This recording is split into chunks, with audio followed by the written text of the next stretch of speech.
Hello and welcome to the final quarterfinal of Pro Tour Cons of Tarkir here in Honolulu, Hawaii. I'm Brian David Marshall. I'm joined by Pro Tour Hall of Famer Randy Buehler, and we are about to watch Pro Tour champion Shaun McLaren playing in his second Pro Tour top 8 with Jeskai Wins, playing against Shi Tian, playing in his third Pro Tour top 8. Yeah, he's got one per season the last 3 years. This is the first time I think we're seeing him Sunday playing with Jeskai Ascendancy Combo. Who do you like in this matchup, Randy? And what are the big things we got to look out for? Yeah, I kind of tend to agree with what LSV said, that I think Shi Tian is supposed to be favored in game 1, but he mulliganed, and this draw is not all that good. He's got the kill card in his hand, which is not what you want when you're playing a combo deck, and he's got no mana creatures. And, oh, by the way, no Jeskai's Ascendancy either. So kind of a weak draw here. Shaun's draw on the other side is pretty good. He's got a Magma Jet to kill any potential mana creature. I mean, carried non-carried mana creature. Exactly. And he's got turn 3 Mantis Rider lined up. So whatever I may have thought before I saw the hands, I'm now on Team McLaren. So the ticking clock will be on a McLaren side of the table here. Yeah, not quite a Rabble Master, but I mean, Mantis Rider, especially followed up by a second Mantis Rider, can win the game relatively quickly. Now, we saw Shi Tian yesterday. Top of his deck loved him when he was playing for top 8 in the last round. Oh my gosh, that was so amazing to watch. Yeah, I mean, he's just kind of almost like peering over the top of the table as he rips cards off the deck.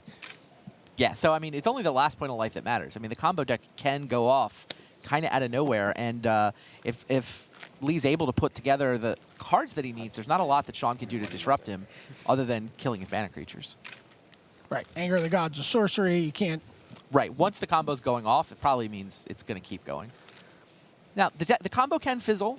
This is not the most resilient combo deck in the history of combo decks. Certainly the standard version of this deck can be a little clunky. I have to admit, I feel like the version of the deck we saw Guillaume Matignon discuss in the deck tech felt a little cleaner than this one. That's the one that LSV played in the main event as well. Yeah, this feels a little Rube Goldberg-y at times. You know, like you have to roll the bowling ball down the plank. You have to light the match to burn the rope, and then yeah, I mean, Tormenting Voice, great card here to try to stitch this draw together. You know, that's his turn 2 play. He can discard 1. He can draw a couple. This also adds fuel to the fire for the dig through time that's in his hand. I mean, this is Shi Tian's plan here. Tormenting Voice is actually pretty solid here. So he discards Dragon Mantle, and he gets to draw 2 cards. He already now has a Retraction Helix in hand, but can he find a mana creature? And an Ascendancy. Yeah, Yeah, the draws where all 4 Ascendancies are in the bottom half of your deck, you basically can't win those games. I mean, there's 20% of the games with this deck that are essentially unwinnable because you can't access Jeskai's Ascendancy. End of the turn, you see Shaun McLaren just fire off the Magma Jet at Shi Tian. Sure. Says, you know what, I can be a burn deck. I'm going to burn you, but I'm also going to start looking for the right cards. I'm going to start scrying at the top of my deck. It's almost like he knows what 18 divided by 3 is versus 20 divided by 3. Yeah, you talk about the clunky nature of Shi Tian's deck. He admits, if you read his player profile, it's actually quite an interesting story where he didn't get to playtest quite as much as he might have liked.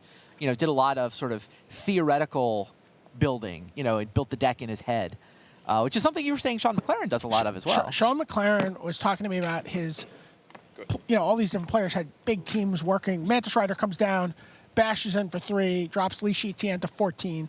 He said, you know, that he basically tested his quarterfinals and semifinals by visualizing how those matches would play out. He didn't actually play any games. He's a playtest in my head guy? He's a playtest in my head guy. He likened it to a basketball player visualizing the shot as he releases it from his hand. Interesting. He's an interesting guy. Oh, yeah. And still a lone wolf. Yes. Has no team. He won the Pro Tour. I'm sure any number of teams would love to have added him to their roster. He's not interested. The thing that works for him is hanging out on Magic Online, getting a ton of reps there, you know, testing with his brother some, and testing in his head. Save. Gadiel Slifer famously said that at Grand Prix Columbus that he made the top 8 of. I play tested in my head. So Kiara's followers come down for Shi Tian. Not quite the mana creature you're looking for. Against a deck with as much burn as McLaren has? No, not so much. The Sylvan Caryatid is really the safe one. And now McLaren has to decide basically whether he wants to kill the follower or add to his clock with a second Mantis Rider. I would think kill the follower. Especially, does he have... He's only got one source of red mana, so he can't actually throw a lightning strike at Shi Tian's face while also killing the follower. So first things first, drop you to 10.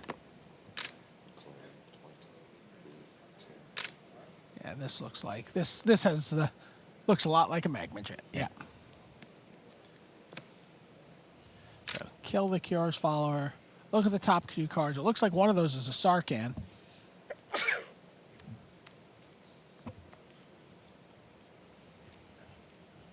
Pushes them both.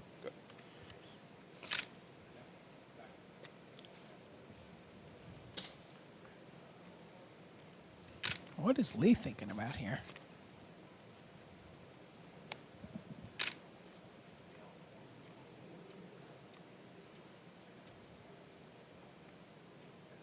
Another land off the top for Lee. He's well within the ability to dig through time here, right? With if he plays a land. Sure.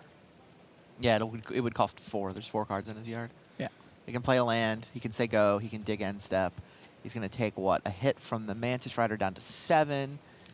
But that's very much Unlikely. within burn range. Well, it's tough with Shaun's 3 land. One red source. Shaun did not play a land on turn 4. Right. And he's only got 1 red source, so 7 is probably safe. I mean, I think Shi Tian has another turn. The problem is he needs his mana creature to lose summoning sickness. Right. He can't play a mana creature on the turn he goes off. He kind of needs to have it already in play. And also he has to find an Ascendancy. Right. And needs a white source for an Ascendancy. Yeah, yeah, sure, he can cast Dig Through Time, but I don't know. Well, I guess if Shaun has blanks in hand, then he's got 2 turns, right? He can take a hit. He can take 2 hits from Mantis Rider, hypothetically. Now, we know that, I guess, yeah, with another Mantis Rider and a Lightning Strike in Shaun's hand, Shi Tian actually only has 1 turn. Still, I don't think he has any other line. I think he's playing it correctly. He mulliganed into an awkward draw. Tormenting Voice didn't fix everything. McLaren had the burn for the follower. I mean, Luis described this as a 2-card combo deck, right? And the 2 cards being Jeskai's Ascendancy Sylvan Caryatid. Lee hasn't seen either one of them. Right, you saw he was actually thinking about discarding the Retraction Helix at one point when he cast Tormenting Voice, because he was like, well, that's not really going to do me any good without the key pieces. There's the second Mantis Rider. Shi Tian is going to go to 4. Yeah, Shaun McLaren says check. He's going to I got you next turn. He's going to drop him to 3 with this fetch land, which means if Shaun gets to untap, Yeah. Shaun has the win. He's got the Lightning Strike in hand.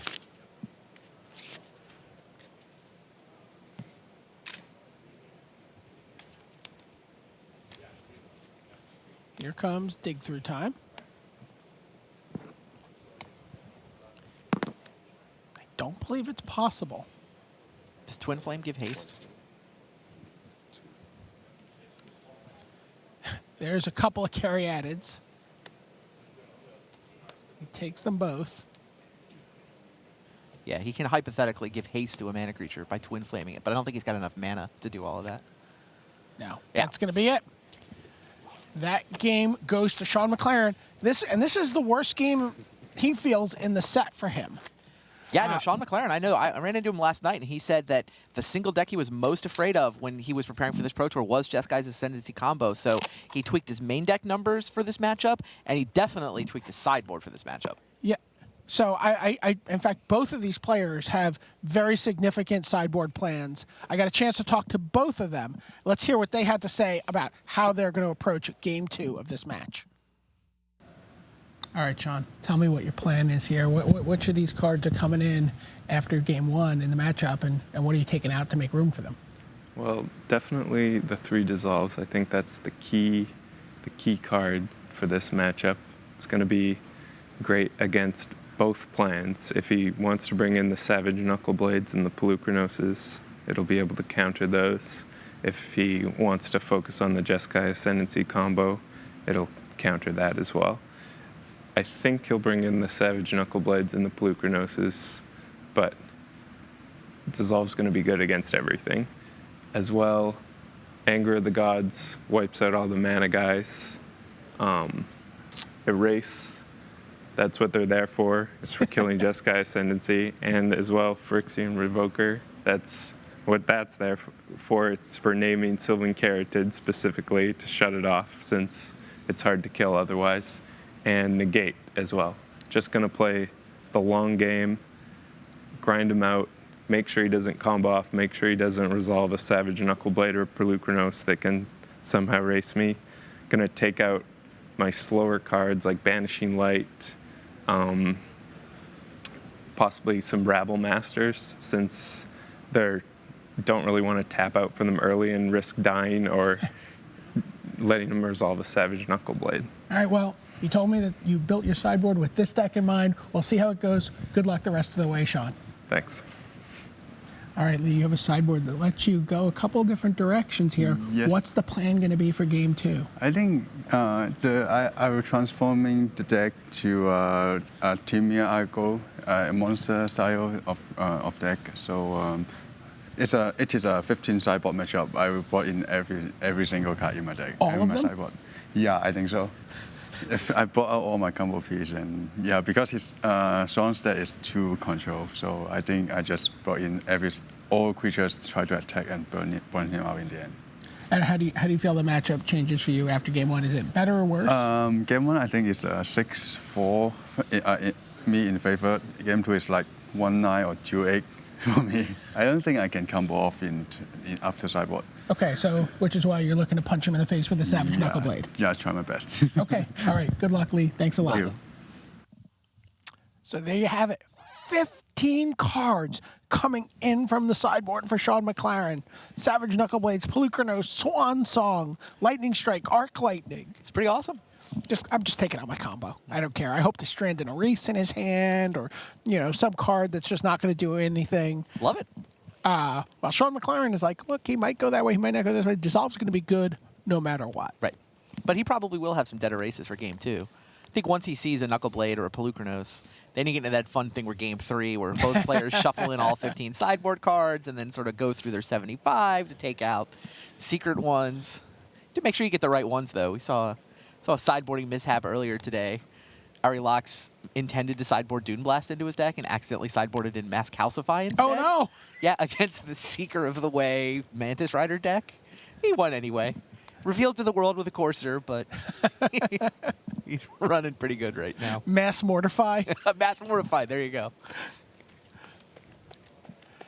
There you get a look at Shaun McLaren. Dreamscape playtester. There you get a look at Shi Tian of the 3 Pro Tour top 8s. How do you feel about this kind of sideboard strategy? Do you enjoy Transformational sideboards? Yeah. Just going, I'm just going to do this different thing. It's a little rougher when your opponent knows it's coming or knows it could be coming. Yeah, it's not as good in the top 8. It's the kind of thing you can totally blindside people with in the Swiss of the tournament. So it's very powerful. And in fact, one of the reasons I think the Jeskai decks have done so well, I mean, they haven't, the Jeskai Wins decks, right? They have transformational sideboards of their own. I mean, the fact that you can go end hostilities in your kind of creature, what looks like a creature beatdown deck, but then it transforms into end hostilities, Anger of the Gods, Dissolve, Keranos, Negate. It gives you a lot of edge in the Swiss. It's not as exciting in the top 8, but still pretty interesting. I gotta tell you, it does not look like Lee sided out What? his combo fully. I see Commune with Nature, I see Jeskai Ascendancy, I do see the Swan Songs. Wow. We're gonna have to get a full list of what he did here. It sounds like he may have gone Changed his mind. partial. Crazy. I mean, Jeskai Ascendancy is still good when you're beating down with creatures, right? I suppose that's true. Giving your Savage Knuckleblade and your Pelucranos +1/+1 until the end of turn seems perfectly reasonable. Yeah, you didn't ask him what he was taking out. You just told him what he Well, was bringing in. he said he was taking out the combo. Right. Well, apparently this isn't the combo. This is just the good card. I definitely saw people testing Jeskai Ascendancy aggro decks for this event. I mean, it is tokens, not just a combo card. I agree. People were like Hordling Outburst, Raise the Alarm, spells that make creatures and make things bigger. Yep. There you see Commune with Nature. Takes the Kiora's follower. Yeah. Come in with God, sorry.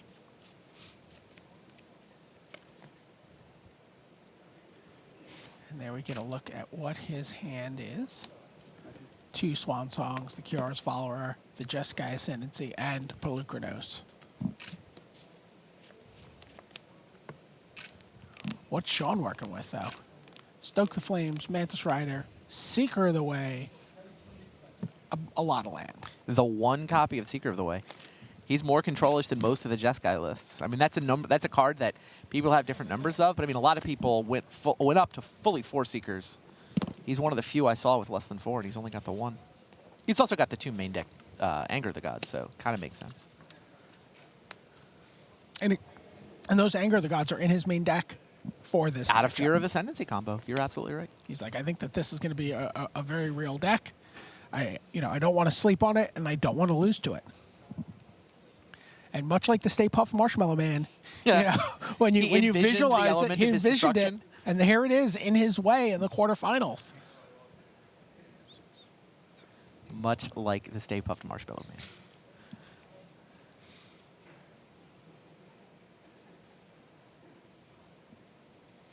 So Shi Tian going into the tank here a little bit on his scry. Ultimately decides to push it to the bottom and play Kiora's follower.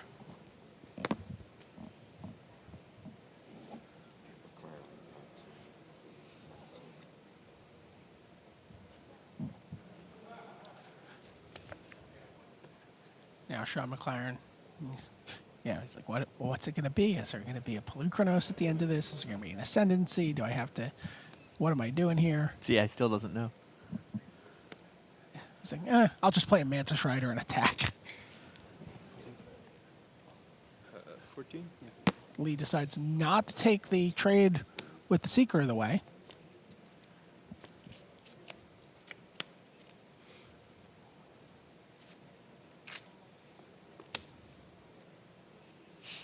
It's a pretty schizophrenic draw from McLaren with that Anger sitting there. Kills all 3 of his own creatures. Also a somewhat schizophrenic draw for Shi Tian. Pelucranos and Jeskai's Ascendancy. The Pelucranos Swan Song plan. Counter their thing, shoot down the flyer. I don't think that's a combo. Counter my own Jeskai Ascendancy.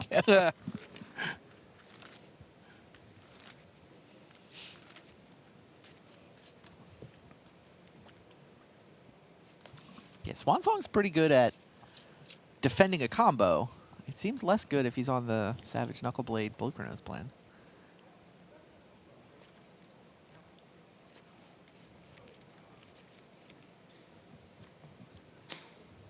And there's Pelucranos. With Hi, another remember me? hiding right behind him.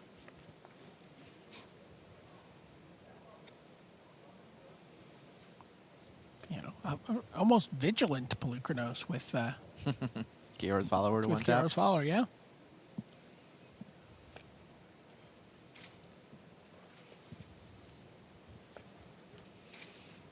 Here we go with the sideboard plan. Shi Tian did in fact bring in all 15 cards. What he took out was 4 Retraction Helix, 4 Dragon Mantle, 2 Twin Flame, 2 Briber's Purse, 3 Tormenting Voice. So he just couldn't get enough cards out. I mean, that's often the problem. It's Yeah. hard to transform your entire deck. Right. And Ascendancy, like we said, is still good with creatures. Yeah, basically he kept Ascendancies instead of keeping Tormenting Voice, which does make sense. Shaun McLaren brought in the Dissolves, Anger of the Gods, Negate, Phyrexian Revoker, and 2 Erase, taking out Rabble Master, Banishing Light, a Stoke the Flames, a Strike, and Sarkon. the 2 Sarkons, yeah. Those Mantis Riders are doing a good job of flying over Pelucranos here. Shi Tian is down to 7.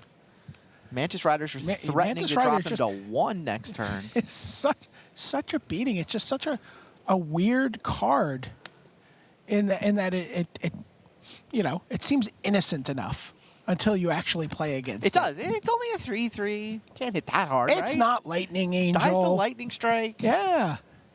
No, it in fact hits extremely hard. And there is a Stoke the Flames hiding behind it. So one more Mantis Rider hit, and Stoke the Flames becomes a lethal threat.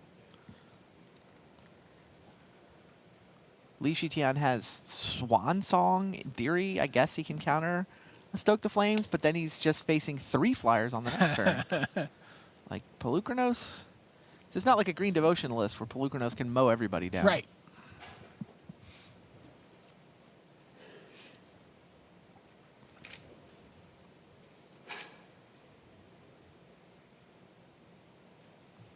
He's thinking. Trying to figure out some plan, some line that'll get him out of this and let him find a way to win. I don't. Nah, Yeah. I don't see it. I don't see it here. Just not the matchup Shi Tian wanted. I think his matchup, this deck lines up pretty well against the odds on mid-range decks. Like anybody who's just sitting behind a Courser and a Caryatid and trying to extract value and play 4-mana stuff and 5-mana stuff, you can race them.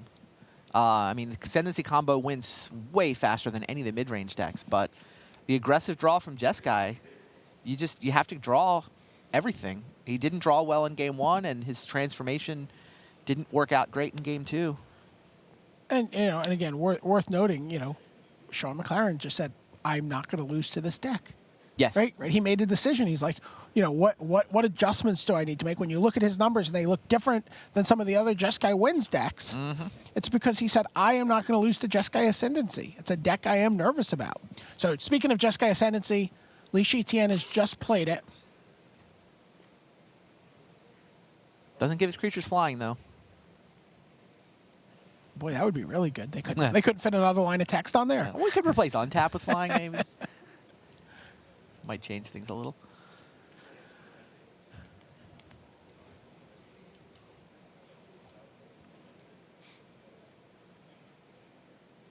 Response to Ascendancy. So in response to Ascendancy, Shaun McLaren cracks a fetch land. Yep.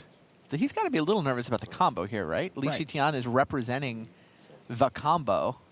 I've got a mana creature. I've got an Ascendancy. I've got an untapped mana. If Shi Tian were to play, say, a Retraction Helix here, he could start going off, hypothetically. I don't know what advantage he actually gains given his hand for representing the combo. Maybe he scares Shaun into not killing him somehow. I mean, he certainly is going to just eat a removal spell. Oh, wow. He got the Stoke the Flames Yeah, pointed yeah. at Kiora's follower. That's a nice play from Shi Tian. He has the total, it's a total bluff, but he is representing the ability to combo off, and Shaun McLaren doesn't know which cards are left in Lee's deck, so he points Stoke the Flame at that Kiora's follower. Right, so Stoke the Flames, he pays the 2 red by tapping his 2 Mantis Riders, pays colorless with a Seeker of the Way, and then the 1 island pays the rest of the way. So we see 2 different types of cost reduction spells in this matchup. Convoke on one side and Delve on the other. Done. Wow. That was a great play. Lee bought himself a turn. I mean, I don't think it's going to win him the game, but he's going to survive a turn based solely on that bluff. Shaun McLaren looks at top of his library with a temple. Says, doesn't even get the Seeker of the Way going. He says, There's a Pelucranos in yeah, the way. Yeah, he's Good. and he's sitting back on a counterspell here. Yeah, He's got a dissolve dissolve off in the hand. mountains. Shaun's got this. 2 great players, though. 5 top 8s between them so far. I feel like we may see some more from both of these guys. Yeah. But both of these players will be at Worlds. the World Championship. Nice, absolutely. And maybe Shi Tian can extract a little revenge, but he is not going to get satisfaction here today. Doesn't look like it.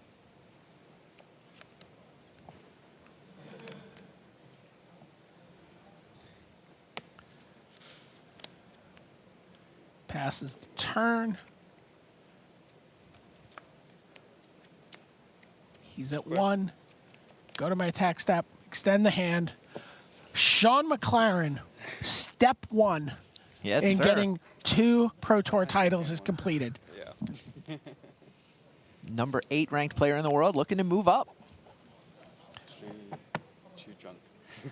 For you.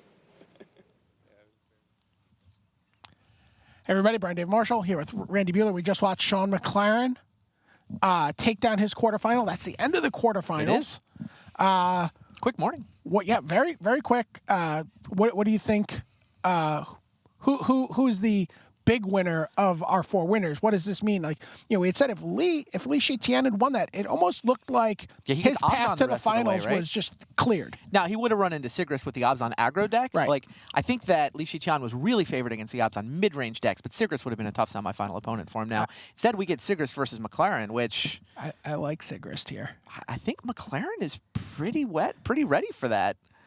I don't know. I mean, to waste Shaun McLaren, yeah, that's going to be a fun matchup. That'll be really interesting to see that. And then we get the Obzon mid-range sort of pseudo mirror on the other side, where I think Ari Lox's Planeswalkers might be better than the the couple of fleece mains and the couple extra rocks. So I'm on. I think I'm on Ari Lox versus Shaun McLaren. How's that sound for a Pro Tour final? I would be, any permutation of these guys, I'm pretty happy to see. That's true. We're going to send it back to the desk. We're going to get ready to turn things over and come back with the semifinal coverage after a little break. Hey, and welcome to the news desk. Marshall Sutcliffe here with Zach Hill. And wow, we're shaping up to be a pretty sweet semifinals here. We now have all of our semifinalists in place. Quarterfinals are over, Zach. Why don't we take a look at how the quarterfinal brackets move forward into the semis, and then we'll get your thoughts on each of those as we go. So the first one, Ari Lax and Yuya Watanabe.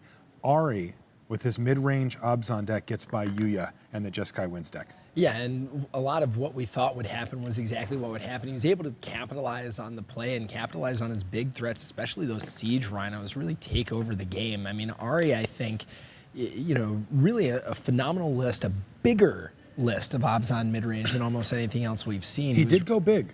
Yeah, he had Elspeth, which is a card that not everybody is playing. He was really able to capitalize on that in game one, sided it out, lowered his curve, brought in more answers for game two, and had exactly what he needed to win the match. Yeah, we saw cards like a Johnny Mentor of Heroes power him through the Swiss portion, and his big version of the Obzon deck gets him through. Let's take a look at our second quarterfinal. That was Tiago Saporito with a fantastic draw against Andre in the first game.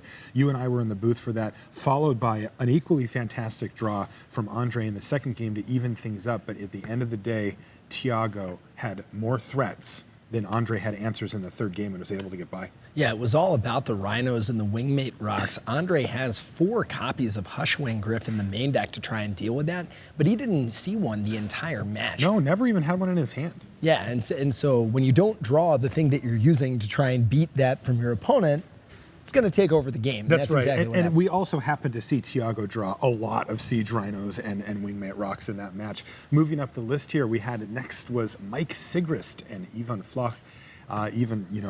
Coming off of win here, is going to have to settle for a quarterfinal finish here as Sigrist moves on to the semifinals. Now, this was also an Obzon deck, but a much different build. Yeah, if you think of Ari's as kind of the most expensive, highest end version of the deck, Mike's was really a lot lower with much lower mana cost. Cards like Rashasa, Death Dealer, Fleece Mane Lion, no Courser of Krufix, no Sylvan Caryatid, some of the same cards, but really a very different deck. That was exactly what he needed to attack even Floch. Floch, 4 main deck copies of Disdainful Stroke in the deck, normally very good against Obzon, a good bet for cards like Elspeth, cards like Siege Rhino, cards like Wingmate Rock, but we saw Sigrist just sneak right under those counter magic and was able to take the games pretty decisively. Yeah, I was chatting with a couple of his teammates out in the waiting area there, and they said, look, his 2-drops are great. They're great on turn 2, and they're great on turn 8. Yeah, you can just play them whenever, and that was, of course, Rakshasa, Death Dealer, and Fleece Mane Lion.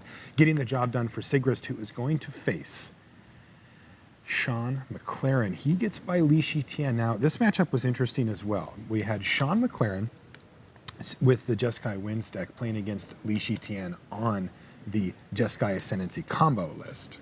Yeah, what I expected to happen, sort of like Luis was saying, was that Lee would be able to take game one. I mean, Shaun only had a few ways of interacting, but what actually happened was that Lee wasn't able to put together a mana creature, and so Shaun was able to take over the game. I really like Shaun's build. Mm-hmm. We've seen him do this with a lot of decks, of kind of add a control element to a traditionally aggressive style of deck.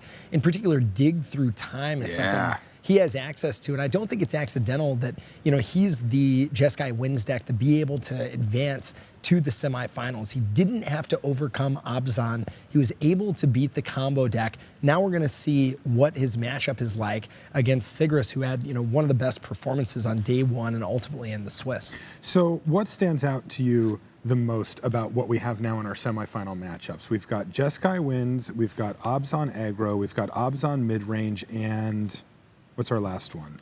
That's another Abzan deck. Right, so another Abzan mid-range. So I guess I kind of answered my own question about what stands out, didn't I? Have 3 Abzan decks? Yeah, all the Abzan decks advancing, but these really, I really do believe it's a mistake to view these as kind of 3 copies of the same deck. Right. Obviously, I think Sigrist is the biggest departure, but we see Ari making some very, very different choices too from Piago.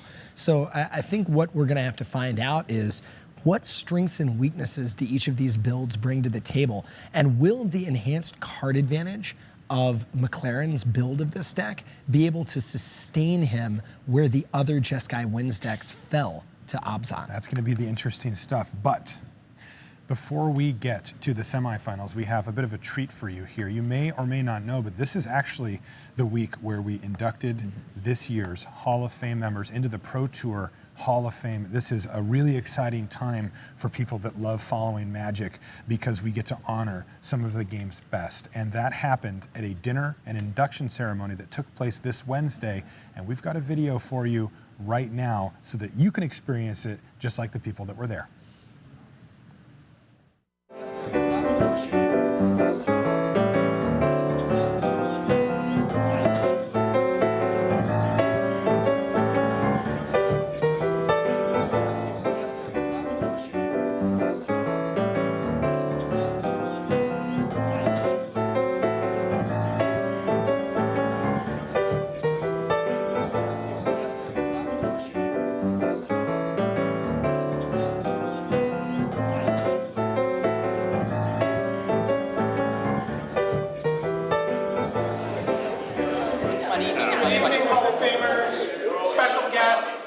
Our new inductees. Welcome to Honolulu and the 2014 Magic the Gathering Pro Tour Hall of Fame induction ceremony.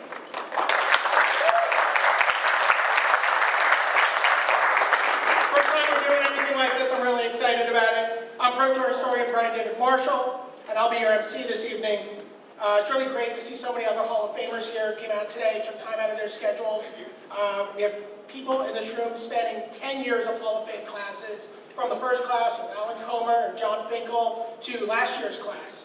All 3 members here today, William Jensen, Ben Stark, and Luis Scott Vargas. These guys were all inducted last year at Pro Tour Theros in Dublin, which was a pretty big Pro Tour for this Hall of Fame class today. Each and every one of the inductees here made the top 8 at Pro Tour Theros in Dublin. It was their collective 12th, 13th, and 14th such finishes, which helped them put a little distance between themselves and the rest of the pack on the ballot last year. So it was a really big event. I'm hoping we can see some more Hall of Famers make a little headway this year. You guys know who you are. Second year in a row, every member of this Hall of Fame class is a Pro Tour champion, which is remarkable in and of itself. But what I find really remarkable about this class is that all 3 of these players chose this very different way of playing Magic to win their Pro Tour, and in general over the course of their Magic careers, chose this very different path. I can just name some very specific cards, and it'll conjure up decks and the players we're talking about here today. The reasons all of these Hall of Famers are, famous, right? I could say Bogart and Hellkite, Revelark, Arbor Colossus, Sundering Titan, Polukranos, these mid-range and combo-y cards. Or I could say Savannah Lions, Goblin Guy, Steppe Lynx, Coral Barrier. If you were here in 2009, you know what I'm talking about. And of course, Cryptic Command. Cryptic Command. Mystical Teachings for another Cryptic Command. Flashback, Mystical Teachings, or Cryptic Command. I could just keep doing this or you could concede. Ladies and gentlemen, I will leave it up to you to figure out which cards go to which player while we meet our newest members of the Magic the Gathering Pro Tour Hall of Fame.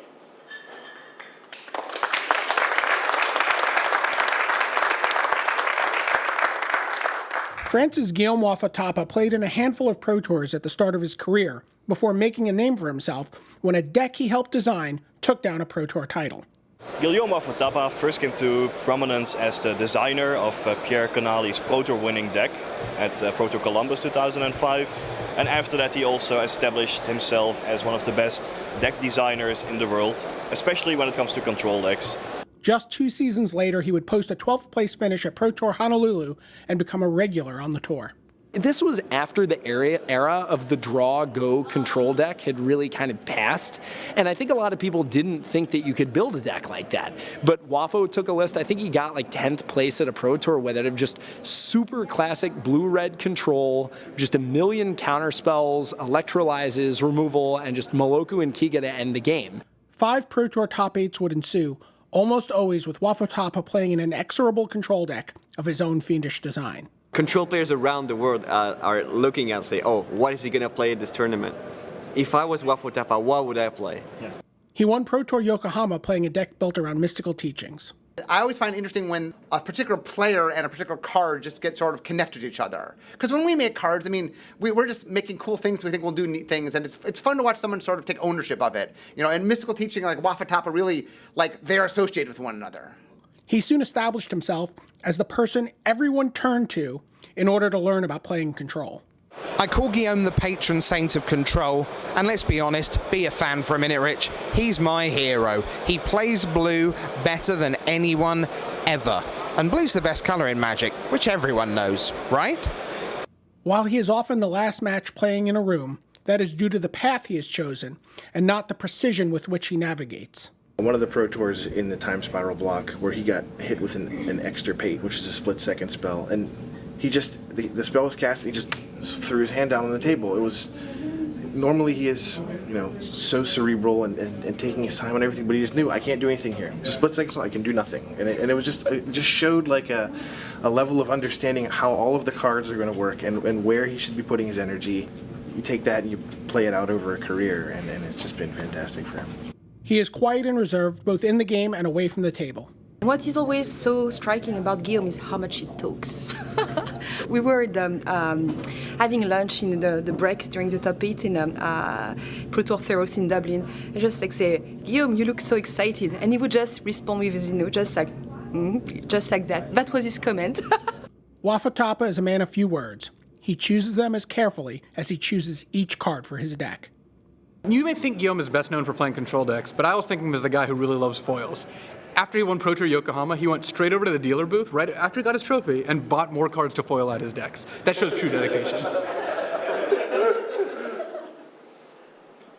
Ladies and gentlemen, France's Guillaume Wafo-Tapa could not be here today as he's still playing Control Mirror for Pro Tour M15 and had some unavoidable commitments with school as well. He asked us to read a couple words in his absence.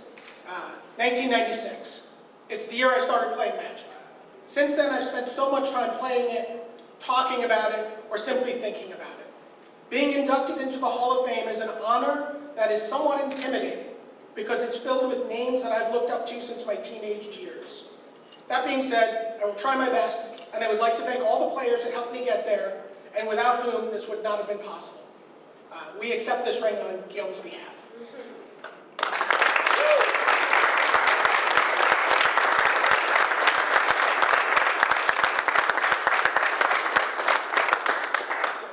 Now that you figured out who was playing the cryptic commands in the little introduction, let's see if we can figure out who our aggro player was. The United States' Paul Rietzel started out playing as a small child in the big pond of the Your Move game scene of the late 1990s. He made his Pro Tour debut at Osaka in 2002 and made his first dent in 2004 when he finished in the top 16 of Pro Tour Kobe. He spent a couple of seasons away from the tour until returning to make the top 8 of Pro Tour Honolulu in 2009. Paul has this awesome combination of skill, quick wit, but then sportsmanship that I think make for kind of the ideal Pro Tour competitor. He has been a fixture on the Pro Tour ever since, having to balance playing with a full-time job. He has a total of 4 top 8s, often putting his opponents under pressure with cheap aggressive creatures. Paul can actually play all sorts of decks. I have seen him play control decks, and he plays them well. He top 16 at Pro Tour playing bug control, but he prefers aggressive decks. That's his, skill suit, and he really does play them very, very well. He's very, crisp and clean and technical. His win at Pro Tour Amsterdam with his trademark aggro deck came against some pretty stiff competition. In a stacked top 8, which included people like Kai Budde, eventual player of the year Brett Nelson, but in that stacked top 8, he came out ahead with his specialty, an aggro deck, White Weenie, really Paul's Rietzel signature. Win or lose, Rietzel is recognized for being one of the game's great sportsmen who plays the game with grace and good humor. He could very easily have 2 Pro Tour victories. He had some cards that were really tough for me to deal with, and he never drew them. And I think I was very fortunate to beat him.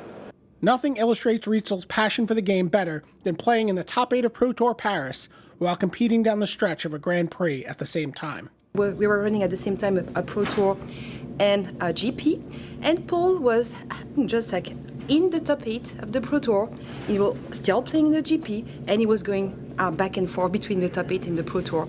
And just like saying, that was interesting. I've quite literally traveled the world with Paul, so a lot of you probably think, oh, Paul, he's a great player, he's a great sportsman. For me, it's like he doesn't snore, he likes to book the hotel room in advance. These are the things that I have found very valuable. He is always willing to make sure his teammates are ready to go along for the ride with him, even when his teammates are not as sure about playing as he is. I was like, I'll think about it, but probably not. A few days later, I just get an email with a hotel confirmation that has my name listed on it, and then I get like a registration confirmation from the tournament organizer saying I had been registered for the Grand Prix. So he kind of like didn't allow me to not go, and here I am. So, I'm thankful for having a friend like that. Ladies and gentlemen, from the United States, Paul Rietzel.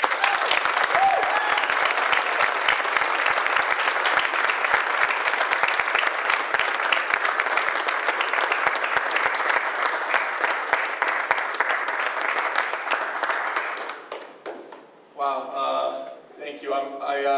Guillaume actually asked me to give a speech as well, so I'm going to give that today. No, I'm just kidding. I don't claim to speak for him.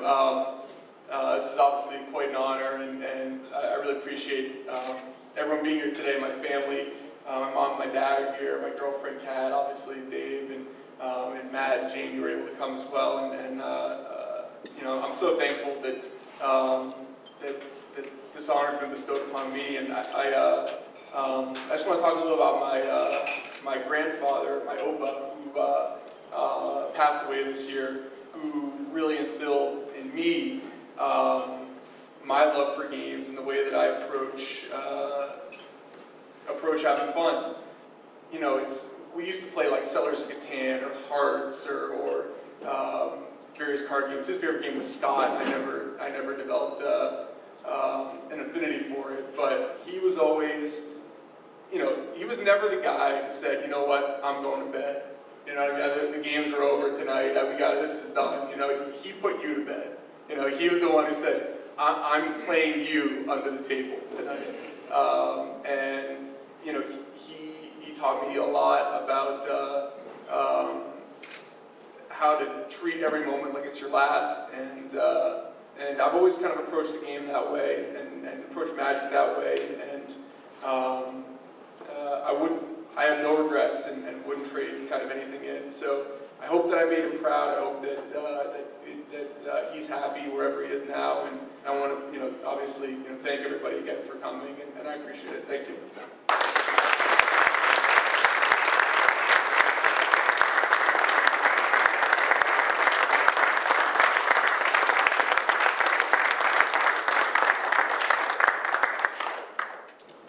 All right, so that's aggro, that's control. That basically leaves us the combo mid-range category, which are both pretty much in the range of our last inductee. Let's see who that is. Before Makihito Mahara burst upon the world stage, he was a force to be reckoned with in Japan at nationals and other large local tournaments. A lot of people in Japan knew about him before he broke out on the world stage because he had 5 consecutive top 8 appearances in nationals and the finals, which was the old big end-of-the-year tournament in Japan, kind of like their own mini pro tour. When he made the top 8 of Worlds in 2006, after a couple seasons on and off the tour, his was not the headline that was being drafted in the back room.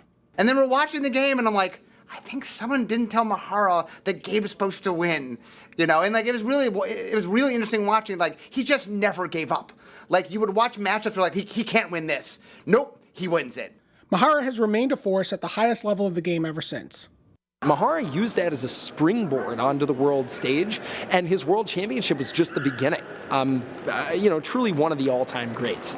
He has been in the top 8 of a Pro Tour 4 more times since his triumph in Paris. When I was, receiving the ballot, and then just like I make my research, I look at the stats, and then I look at Mihara, say, insane, just like down.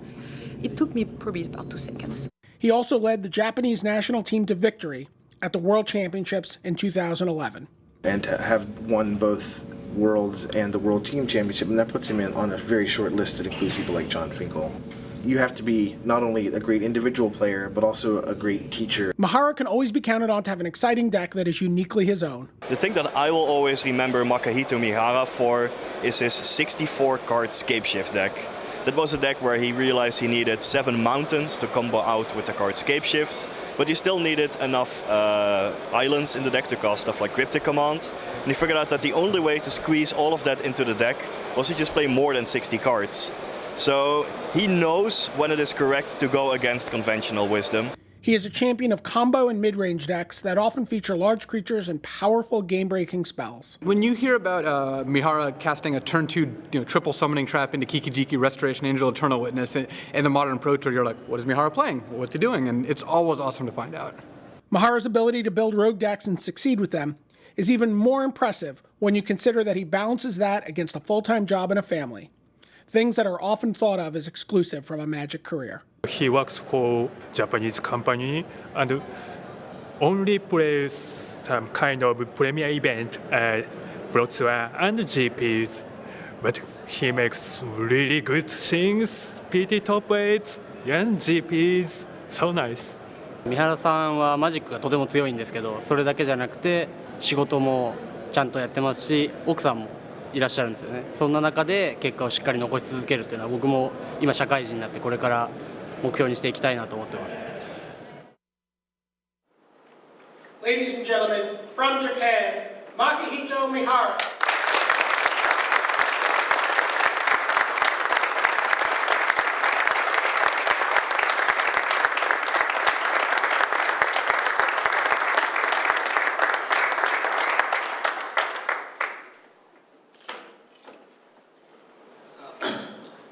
伝統になれてとても光栄です。伝統に投票してくださり皆さんに感謝します。私はフルタイムのマジックプレイヤーではないので、また露出も記事とか書いてないけど露出も少ないので、正直昔は伝統になれると思っていませんでした。今こうしてこの場に立って伝統になれたことを実感しています。マジックは素晴らしいゲームです。僕のようなフルタイムのマジックプレイヤーでなくても、チャンスがあること、チャンスはあります。で、こうして仕事を続けたい、結婚していてもマジックが続けられますし、あとまた私の方ですけど、来年にはもう子供ができて父親になります。で、これからも家庭もマジックも頑張っていきたいと思っています。Thank you very much.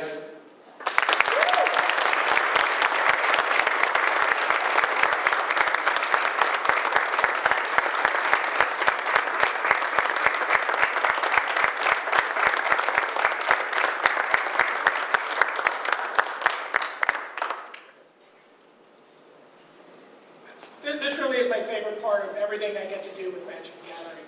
I've now presided over the induction of 39 members of the Hall of Fame, and I look forward to seeing these 3 champions sitting in this audience next year as we go into the 2nd decade of Hall of Fame inductions. Thank you so much to everyone for taking time out of your busy schedules to make this a special night for the inductees and for the Magic the Gathering Pro Tour Hall of Fame. So.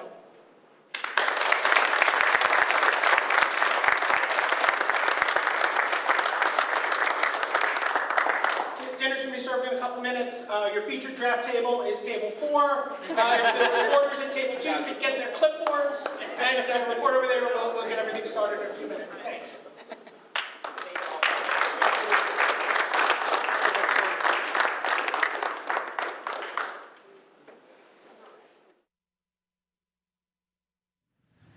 And welcome back to the news desk. Marshall Sutcliffe, Zach Hill, and we've also got Randy Buehler. Now, Randy, not only are you in the Hall of Fame yourself, but you were also at that dinner. Can you give us a little firsthand, what was the ambiance like there? Oh, it was awesome. I mean, if it's the first year there's been that sort of Wednesday night induction ceremony, all of the Hall of Famers were invited, sort of super awesome night.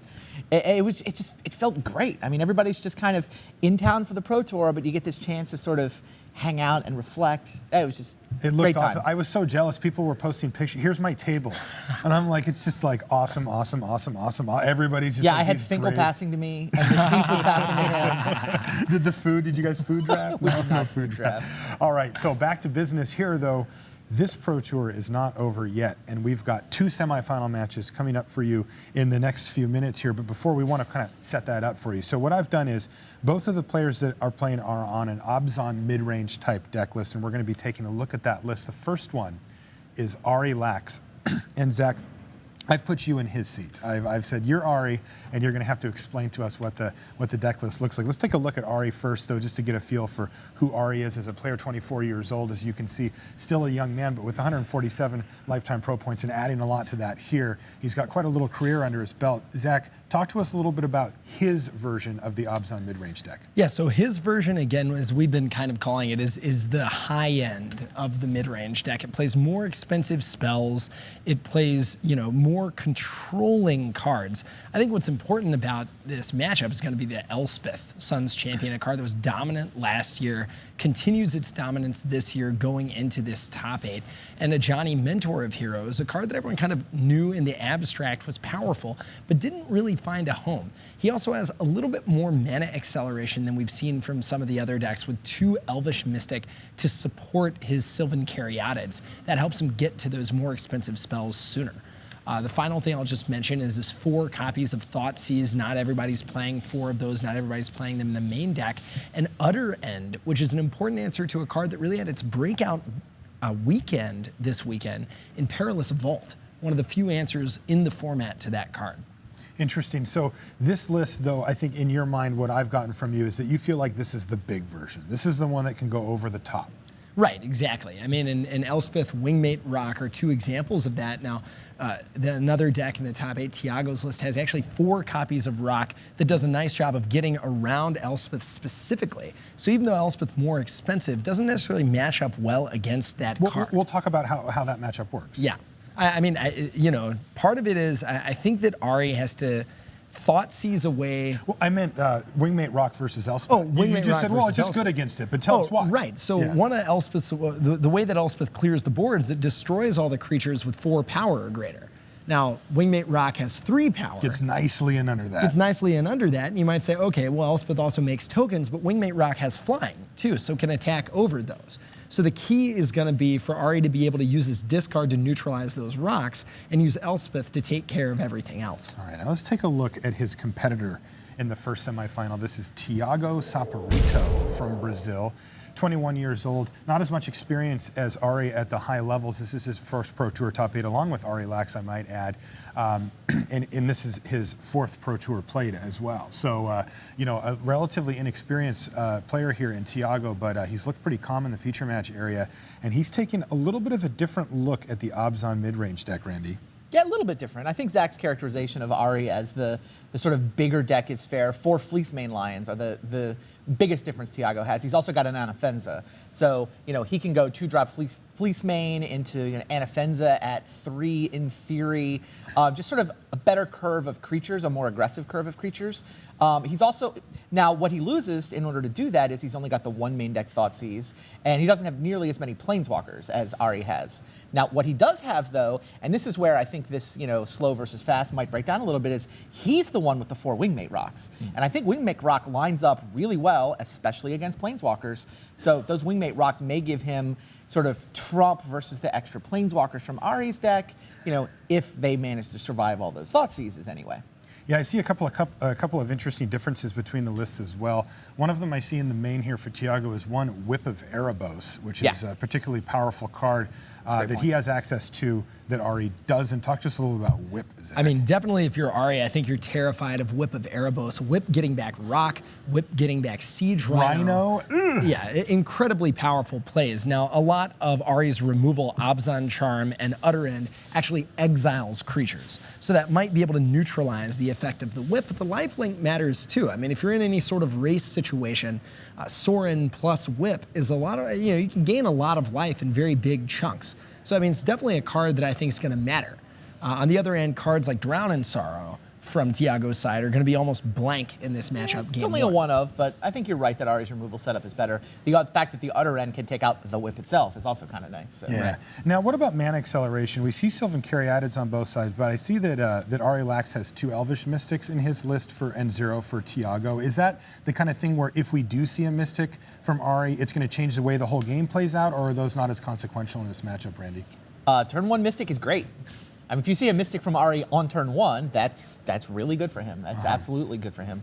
Ari also gets to play first in this matchup, having been a higher seed in the Swiss, which is a particularly nice edge for Ari.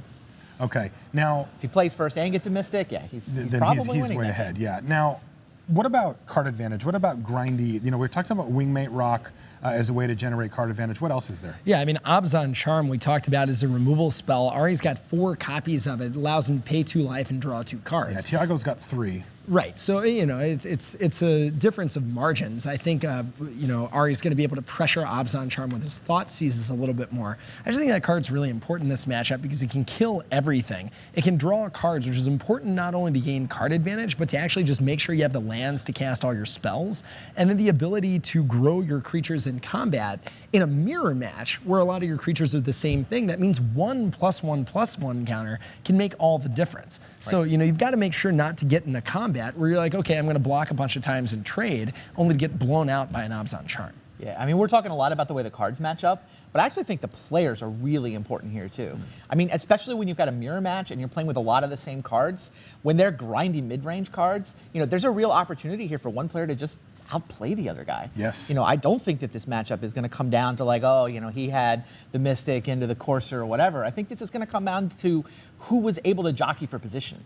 Who was able to set up those trades where, okay, these 2 cards trade and these 2 cards trade, but I come out up a creature or up a couple of +1/+1 counters on my guy, or my Planeswalker survives. I mean, I think you'll see those trades, those sort of grindy, it plays out over the course of a couple of turns kinds of trades, and I think the better player is going to win there. That's one thing interesting, talking about the cards and how they match up with this, is we've seen Siege Rhino be very powerful against the opposition, but a Siege Rhino versus a Siege Rhino, they wash out on the damage and they can't really attack into each other that well maybe without like an Abzan Charm or something, but just as far as that goes, they equal each other out.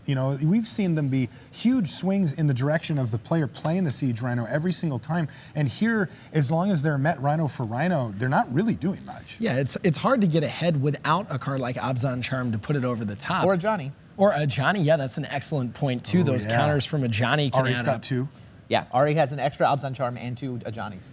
And also, I think just the information from the 4 copies of Thoughtseize could be really important, because knowing whether your opponent's bluffing an Abzan Charm versus really having it, knowing whether your opponent has a removal spell when you're trying to commit, I mean, that's really, really important. And having access to the information you gain from Thoughtseize, in addition to, of course, being able to take the best threat, allows you to make better decisions, which allows your skill to manifest in the way the game actually plays out. So that would lean things a little bit towards Ari Lax's levels. He's got the full 4 Thoughtseize in your mind. I mean, that would be my guess. I mean, I think I'm not asking you to pin it down here. So I'm just saying, are we leaning a little here? I'm going to advocate for Ari. I like his deck. I think Elspeth is by far the most important card in the matchup, either Elspeth or Wingmate Rock, which to Randy's point, Tiago has more of. But I'm going to go with my experience, which is that Elspeth is the way to win mid-range mirror matches. And I think Ari's having access to that card is going to prove decisive in this match. Now, what about Elspeth from your perspective? If you're in Tiago's seat, how big of a problem is Elspeth?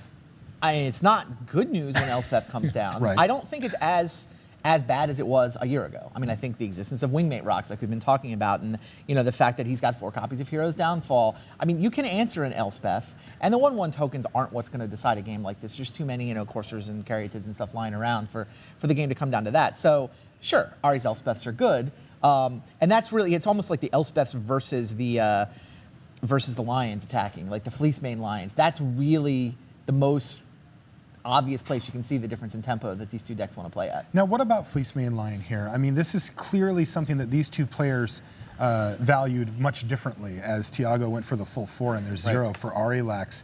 What is the thought process that goes into I'm a Fleece Mane Lion deck versus I'm other stuff instead for Ari? Yeah, I mean, a lot of it comes down to what's the field that you're expecting. You know, do you want to be aggressive or do you want to be sort of a little more grindy? And I think that, you know, obviously it worked out for both of them. Yes. Like, they got here. They got not only to the top 8, but now to the top 4. So I'm sure they're both quite content with the way that they built those decks. I think in this matchup, I'd rather be on the Elspeth side of things. But I mean, Fleece Mane Lion can come out. It's hard to answer if it goes monstrous, right? If it goes indestructible, it becomes tricky. I mean, you basically have to lean on a Siege Rhino being able to block and no +1/+1 counters showing up on the Fleece Mane. I think it's another place, though, where that edge, if Tiago was really going to exploit that edge, would be on the games where he's on the play, which he's not in game 1. Right. Now, what about Courser of Crewfix? This is a card that is a known quantity at this point. Everybody knows it's great. We've seen it around. It's been in the Pro Tour feature match area plenty during its life cycle already. But, I mean, this is in many ways one of the core cards for the deck, and we're going to see it here. How important is it going to be for the matchup? I think it's massively important. I think Ari's access to Elvish Mystic to get it out sooner is even more important. But this is going to be a matchup that relies upon, you know, drawing more threats than your opponent.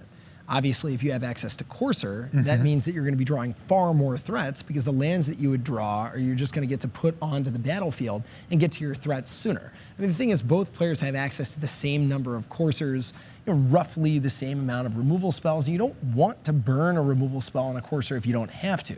That said, it being on the battlefield, the longer the game goes, the more advantage it's going to give you. I think this is one of those situations where the life is going to matter more than the cards, but you definitely want to be the player with Courser of Crewfix. What about you, Randy? I mean, it looks like, you know, you were talking about the player with the most skill at sort of getting, you know, wringing every little bit of value out of every card is going to end up with the advantage at the end, and Courser's got to be part of that plan. Yeah, no, I think it's the cards mattering more than the life, actually. I think that it is one of those situations where sometimes it's right to use a removal spell on a Courser and sometimes it's not. And that, you know, understanding which game you're playing and sort of what the best way is to deploy. If you leave Courser in play for a long time and you play this long top deck battle, the fact that the guy with Courser can, you know, crack his fetch lands when he doesn't want to draw that card and play the extra lands off the top, if you get a Courser edge, that can be enough to sort of eke out those small advantages and sort of maneuver those mid-game trades into your favor. But I mean, sometimes the game is just, you know, giant monsters bashing into each other, and it doesn't last long enough for that advantage to actually matter. Yeah. So being able to tell sort of which of those games you're in and deploy your removal spells appropriately is definitely a place where skill can be brought to bear on this. Yeah, so did you mean that? Did you say that wrong, or did you mean what you said? I must have said that wrong. Yeah, okay. Because I heard you say life, and I'm like, no. Yeah, you meant the cards. The card advantage matters way more than the life. Yeah, no, absolutely. Yeah, and the thing is, like, Courser is not going to even be able to block very well because of the Abzan charm. I mean, what's going to matter is just, being able to control your draws with those sack lands and with Windswept. Yeah, okay, that's what I thought. I had to go back to you on that one because I'm like, I don't think that's what he meant to say there. Now, what about for those Abzan charms? When you think about how they're going to best be used to leverage value in these scenarios, are you assuming that they're going to get counters on to make, you know, Siege Rhinos get through, maybe even those Coursers get through? Do you think we're going to just be drawing raw cards off them, or is it to pick off key threats that your opponent's resolved? I've been talking about the counters element of the card a lot. I think it's the threat of that matters a lot more than your ability to actually cast that. I don't think either player is going to walk into a situation where they get blown out with Abzan charm. So it's actually untapped mana. Exactly. And cards in hand that are going to get a lot of value here. Yes, exactly. I mean, I think the first and foremost, the thing the card does is if your draw is not great, if you don't have enough threats, you have too many land, you don't have enough land, you're going to use it to draw cards and just even out your draws. And I think that's one of those things that's going to be really important, but not highly visible.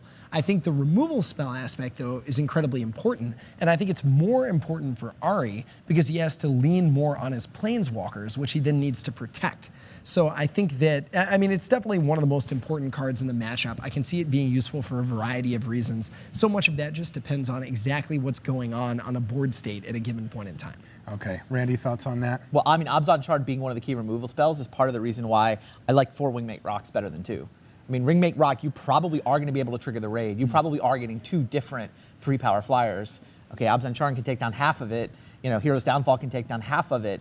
But you can't Bile Blight those guys away. I mean, it's just a straight up 2-for-1 whenever Tiago gets to play one of those Wingmate rocks with Raid. All right, so the players are in the feature match area, but they've also both taken a mulligan, so you guys get to chat with us for a couple more minutes before we do finally send it down. But I want to start moving towards the end here, and I want to get just a feel for predictions from you two. I get the feeling like you like Ari Lax's deck a little bit better in this matchup. Is that true, Zach? Yes, that's true. Again, I'm going to go with Elspeth. I think it's very important. I think Ajani is very important.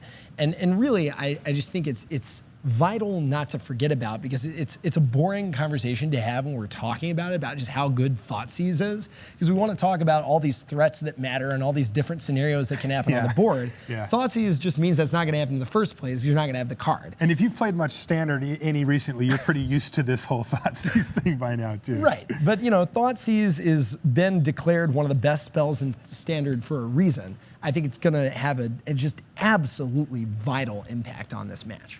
Prediction? There are 3 Thoughtseizes in Tiago's sideboard. It's not like he's only got one. He's only got one in the main. Right. And there's 2 Elspeths in his sideboard. It's not like, so I mean, after sideboarding, the decks will probably wind up even closer than they are.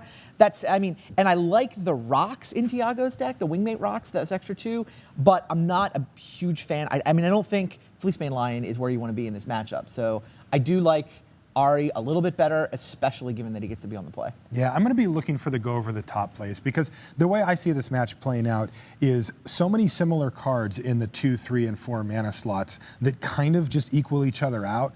And yes, you can use removal spells to maybe gain some tempo and start to try to get ahead, but I'm going to be looking for Ajani to come down and say, my team's all bigger than yours now, and I have a really big threat over here. I mean, Ari told me earlier in the weekend, he actually ultimated Ajani.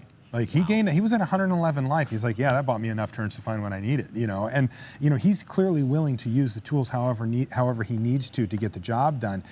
Cards like Elspeth, like you mentioned as well, to get that big hit. I'm going to be looking for those from. Yeah, Sorin could be a big deal too. I mean, both players have a couple copies of Sorin.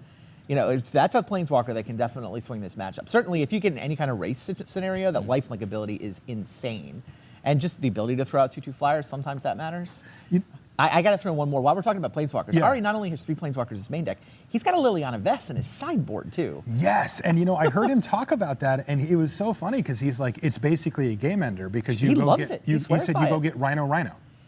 Yeah, or you go get End Hostilities when that's the matchup that you're playing. Totally. Right? Being able to just pick your draw phase when you're in these mid-range sort of top deck battles, you're not top decking, you're tutoring. Yeah, that is insane. All right. We're ready. Let's head down to the feature match area for the first of 2 semifinals. Here from Hawaii at Pro Tour Cons of Tarkir, we have Rich Hagen, BDM, and LSV in the booth to bring that action to you now.